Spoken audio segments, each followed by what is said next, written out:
Do të bëjmë çmos që në frymën e bashkëpunimit ka apo s'ka një ndryshim të kryenetësisë politike. Asgjë do të jetë ndryshe. Kjo është tragjedia sepse i pari ka kapur institucionin. Mund më na kthyn pikën 0. Afatet po rrjedhin në javën e fundit korrikut.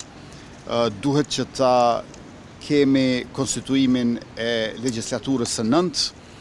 Do të bëjmë çmos që në frymën e bashkëpunimit me konsultime të dendura konstruktive dhe gjithashtu me idenë e konsenzusit apo kompromisit ta realizojmë këtë gjë në mënyrë që më pastaj të kalojmë tek formimi i qeverisë së re.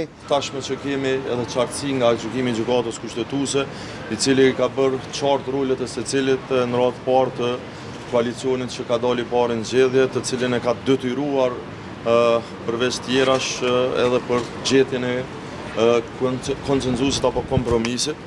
Unë shpresoj që edhe këto konsultat të jenë në funksion të gjetjes së rrugdalës, por mbetet që takimet e tjera të cilat i ka planifikuar presidentja të na qartësojnë ka apo s'ka një ndryshim të kryenetësisë politike të lëvizjes së vendosjes të zotit Kurtit që po vazhdojnë ta marrin bllokuar konstituimin e kuvendit. Pas aktgjykimit, për bindjen tonë, ka ndodhur një përmbysje e rendit kushtetues të Republikës së Kosovës, sepse partia e parë, grupi më i madh parlamentar, ka refuzuar të respektojë gjykatën kushtetuese. Gjykata kushtetuese do deklarohet, thotë ka bërë shkelje apo s'ka bërë shkelje grupi më i madh parlamentar. Asgjë do të jetë ndryshe. Kjo është tragjedia sepse i pari ka kapur institucionin